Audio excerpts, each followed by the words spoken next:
Right then, lads, welcome back to Kossi's Arsenal podcast. My name is Kossi, and welcome to the first edition of Sunday Unpopular, Unpopular Opinions. I'll do this segment every Sunday just to review, unpopular opinions around Arsenal players, the club, and everything like that. And in this one, we're going to try to look at Ramsdale. Is he world class? There's so many opinions from rival fans really fighting the notion that he's world class. He shouldn't be playing. Actually, he's not world class. He shouldn't be playing for England and a couple of others. And then Ben White, Raphael Varane. Where are we on that debate? Are we still on Raphael Varane is world class? Raphael Varane should be more expensive than Ben White and things like that? Or have we changed our opinions? And I'm also going to be reviewing every signing we made in the summer and see, do I still have the same opinion about them? Which opinions have changed on Twitter and everywhere? So Sunday Unpopular Opinions is one free show where I'll be discussing much about Arsenal, but basically opinions. Let's get to it. Because when we start, let's start off with Ramsdale. Look, Ramsdale signed for Arsenal at a staggering fee, a big fee, and I was really scared when we got him, because I still remember, go for Onana or go for Sam Johnston or go for David Raya. Don't bring Ramsdale. But my reasons were not actually that he had not won the league or actually played in the league or being relegated, because he had played in the Premier League 2 times. It's not because he was relegated like many people were saying. My reasons were that he was a very expensive goalkeeper, English talent that was highly priced, and that was my my argument. I never wanted him because he was highly priced. I never wanted him because I felt it was very unfair. But guys, has he turned into world class? Has he turned into a corner? Yesterday I was watching Tifo Football's review of Aaron Ramsdale. Please do give them a watch on TikTok. You can find me on TikTok as well. On Instagram, you can also find me on Instagram, and on YouTube, where we are. Tifo Football do have a channel. They spoke about Ramsdale, and actually it shows that he has improved in every aspect of his game ever since he came to Arsenal. So literally, if he's world class, he's become world class at Arsenal. So the unpopular opinions that we had about him are absolutely dying out. He's so good. Of course, the likes of Shimaiko, the likes of David Seaman are coming out and crediting his save against Leicester City. Brilliant save, brilliant save. So look, is he world class? Yes, I think he has turned the corner. I think he's improved so much as a young goalkeeper. But is he world class at the moment? I'm still very skeptical. I mean, we've had very good seasons from goalkeepers. Manuel Almunia had a good season as well. I think Szczesny had a very good season as well. I think his first season. Leno had a very good season. Actually, last season, but one, I think he was one of our best players. But again, things actually didn't end in the right way. So is Ramsdale world class? I think for the last 6 games, he is world class. Guy is keeping clean sheets like you would never imagine, and I think that's the best thing about him. The clean sheets he's keeping, and not actually because the team is doing well. He's actually putting in an extra effort as a player, trying to organize the defense, trying to make the supersonic saves you want a goalkeeper to do. And maybe that is why I would say 6 games, yes, in those games, he has had world-class performances. And of course, I remember the cycling GK, Ben Foster, had an interview with him. And he said, yeah, you're actually the man on the globe right now. And of course, he is the man on the globe in terms of goalkeepers charts. He is leading it. Him, Ben Mendy, which other goalkeeper is really doing well? Maybe Schmeichel because he's consistent, but him and Ben Mendy are exceptional for this season. So world class in those 6 games, but for me, generally a young player that is working towards world class. Yes, the potential to become world class, but at the moment I don't see him as a world class player, unless you guys do tell me that you feel like he's world class. But at the moment, I don't feel like he's really world class. I don't feel like he's really become that world class player that we should be thinking about. But if you ask me, potential to become world class, yes, he has the potential to become world class. I think I mean, all goalkeepers that have played this game will tell you he is a good talent. He's a very big talent. Should he be picked over Pickford? Again, there's a big question there. But look, I've rated Pickford. I liked Pickford ever since the days before he joined Everton. I liked Pickford because he's one goalkeeper that I think really works hard. He's one goalkeeper that I think has talent, and he really does well. And this is the point where England fans have to really decide on Ramsdale and Pickford. Because Pickford, yes, at Everton, he's the very, very different player from the player he is at England. At England, he's very, very good. He's a beast. I mean, at England, he's nearly Ramsdale in an Arsenal shot. But at Everton, maybe not really. But I think, look, it's going to be a tight call. At the moment, I would still go with, Pickford because he really does well in an English jazz. And of course, that's the fact that they also don't play very, very hard games. I mean, which hard games do they play? Apart from the Euros where they played the likes of Denmark, the likes of Italy. I mean, their qualifiers, you always see them and playing Angola, Albania, Switzerland. Those are the games they play. But anyway, I don't want to take a dig at England because I do not have a problem with them. I feel like Pickford stays in goal. Right? But until Ramsdale finishes the season. If Ramsdale finishes the season on a very, very high note, on a higher note than he is at the moment, for example, if he gets like 15 clean sheets or 18 clean sheets in this season, kick Pickford out because, look, Ramsdale is knocking on the door. So is Ramsdale world class? I need to know that from you. Yes, I would agree if you said he has put in world class performances so far. But generally, world class, I don't know yet. I don't think it's really become world class. But of course, these are unpopular opinions, specially brought to you by H&A Scammers. Right. So Ben White, Raphael Varane. There was another one that we really had to debate about in the summer. Ben White 50 million, Raphael Varane I think 45 million euros. Right. And United fans said, "Oh, look at Arsenal going for an English raw talent, only one Premier League season, and you're paying 50 million." Look, we said this, and I said this, that Ben White had potential to make matters worse against Brentford. Ben White was absolutely shaky. He was so shaky. He was absolutely, abysmal, and that really, brought in other points of argument, other points of, of course, you know what I'm talking about, right? You know what I'm talking about. But at the moment, I just feel like Ben White has also become, very, very, very superb. Actually, I would argue that he's really put in, I would argue for his case, that he's really put in world-class performances at the moment. And I disagree with Gareth Southgate at the moment for not calling him for England. He called him for the Euros. They called him for the Euros. That was a great step because he had really done very well at Brighton. Of course, partnering, I think, Lewis Dunk. But now, where he's partnering Gabriel Magalhaes and they're really doing well, they're keeping clean sheets. He's actually improved on his aerial ability. In the air, he's actually looking so good. He's dropped. I don't get it. Southgate, he got that wrong. Look, these are unpopular opinions, and that is my unpopular opinion. Southgate got it wrong. Look, now, the big question is, has Ben White turned the corner? Yes. Is he better than Raphael Varane now? I think Raphael Varane, the advantages, and of course this is because football has these ridiculous statistics and things of pedigree. Raphael Varane has already become world class before moving to Manchester United. The World Cup that he won with France, the Champions leagues that he won with Real Madrid. He's already world class, right? And it would be really shameful because, look, we didn't start this. It's Manchester United who started this when we signed Ben White and they signed Raphael Varane. The fans started saying, "Oh, how do you sign a 50 million centre back? Yet our world class player is signing for 45 million." But look, they are absolutely being battered with their best players in there. Raphael Varane, look. He makes mistakes. We've got to understand that he really makes mistakes. He's strong. He's forward. Is solid. Strong and solid. But at the moment, right, he's making the mistakes. And look, is Ben White making the mistakes? Not anymore. It was the Brighton game, the Brentford game. But I wouldn't say really Ben White has gone over.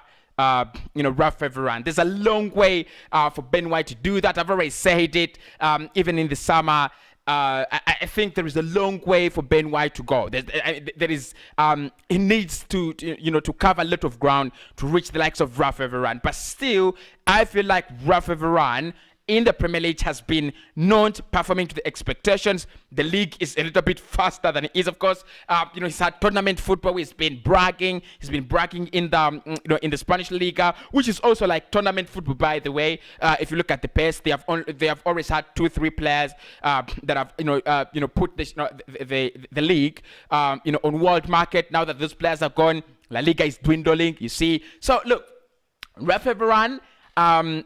The performances that from Manchester United, Ben White has been better for Arsenal. But has Ben White become world class and exponentially taken over Raphael Varane? No, that is my opinion. No, not really. So let's get into the signings that we made in the summer and see how my opinion has changed or how my opinion has actually become better or worse, and maybe try to see how they have actually changed and how they're doing. Look. Number one, let's talk about our Ramsdale. Obviously, we've spoken about Ramsdale. Look, my opinion before, because I did read a couple of scout reports, and I'm gonna tell you my honest opinion about Ramsdale was: don't bring him if he's going to cost us more than 15 million. Don't bring him at Arsenal. But I never felt like he wasn't good enough, and I just felt like he was overpriced, and I said that he was overpriced because.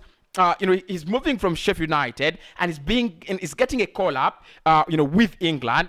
They said you are really going to pay this much. But remember, Sheffield United earlier had paid some 28 million. Was it 28 million euros for him from Bournemouth? So maybe that's the reason they couldn't actually take anything less than that. So look, unpopular opinion around Ramsdale. He has been the best signing so far that we have made. Look. They have been so good. All of them have been so good. But Ramsdale has been my best signing so far. Now, look, 2 is Albasambi Lokonga. Lokonga moved in from Anderlecht for around 15 million, which will elevate to 21. With add-ons, of course, we talked about that in the summer. If you've been following the beautiful channel and the content that we're creating, look, Albasambi Lokonga. My second best signing of the summer. Many people are not going to believe it, and they're going to tell me, "Corsi, it is it's Ben White, it's Tomiyasu, it's Nuno Tavares." Yes, I do understand. All of them are really, really doing a great job. But at the moment, for me, I need someone who's a rock in the midfield. And look, with all this Pate fiasco of injuries, Xhaka being out for a long time. I must admit I'm not really as scared as as it would be if Albasambi Lokonga was not there. Imagine that midfield having El Neni and Ainsley Maitland-Niles. What? Yeah, you understand. That is the feeling. So look, I'm going to go with my second best signing of the summer, Albasambi Lokonga. Previously, I had said he was my best, if you still remember, but I think Ramsdale has really taken him over. Ramsdale has earned to be the best signing of the summer so far. Probably, if we review our signings at a later stage, it will have changed. But the moment, Ramsdale number 1, number 2 is Albasambi Lokonga. So solid. I love his passing. I love his discipline, his tackling. I mean, some players, up front do get yellow cards, and Lokonga is not getting a yellow card. And it's not because he's actually hiding or ball watching. He's literally doing what he's supposed to do, but in a cleaner way. And look, second signing of the summer for me, Albasambi Lokonga. Third signing of the summer, I'm going to say it is Tomiyasu.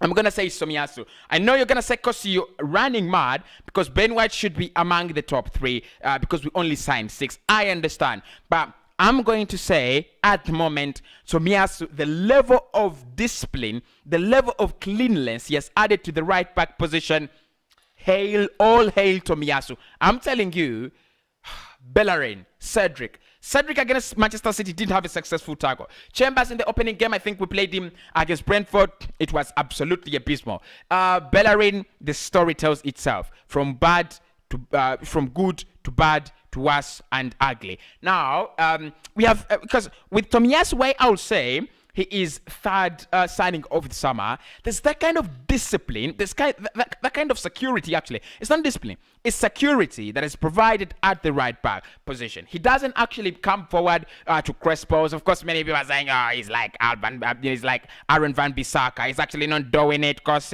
things like that. For me, I think they are young players. He is young players. And, he is a young player. And I say this, that most of the time, young players come into a side, they expect to learn. They're gonna give you what they have, because as young people, as young players, we always love to provide what we have so that we can actually learn more by correction and things like that. So it's the same thing with the likes of Tomiyasu. They're 21, they are 22. They're professional footballers, we do understand. But look at Tomiyasu.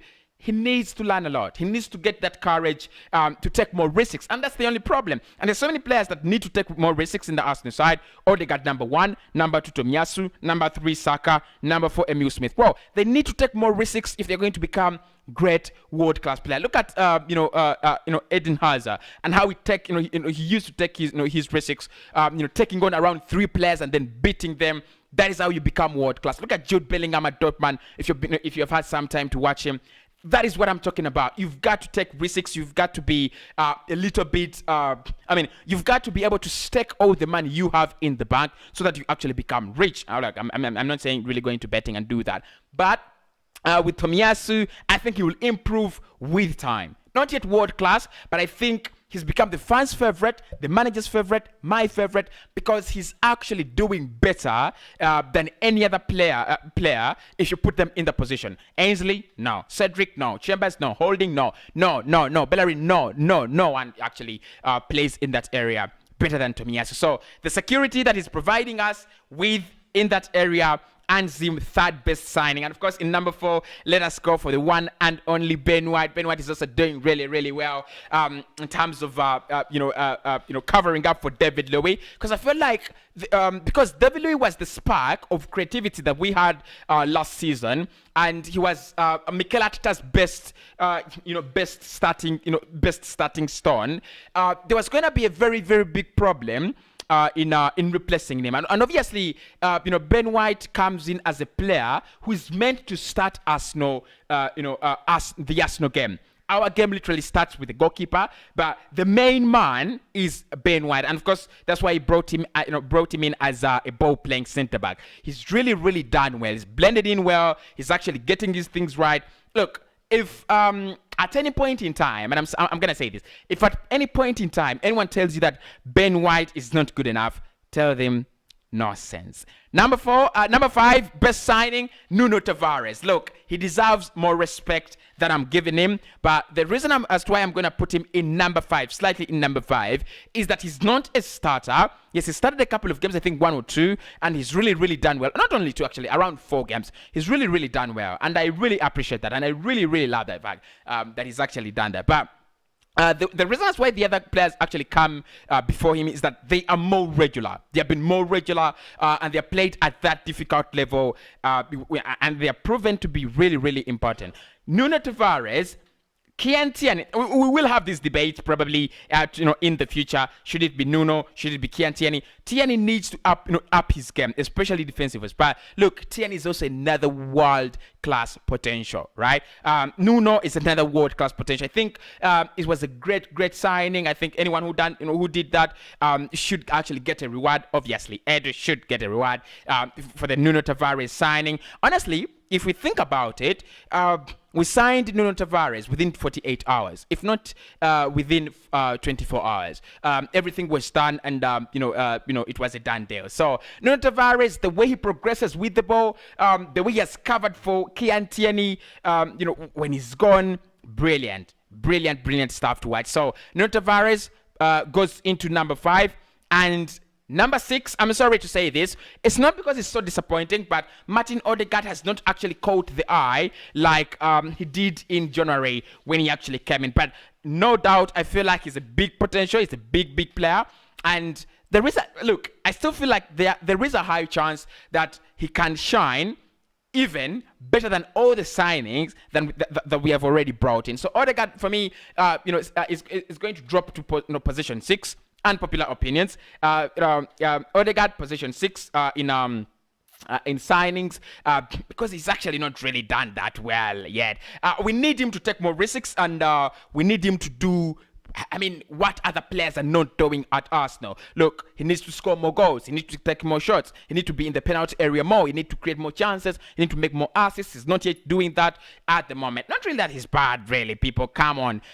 Don't start, all these Ødegaard is bull. No, don't start. Let's be honest. Ødegaard is a good player. Ødegaard is a talent. But at the moment, things have not yet actually worked out. But I believe they will work out. Who's been your worst signing of the summer? And who's been your best signing of the summer?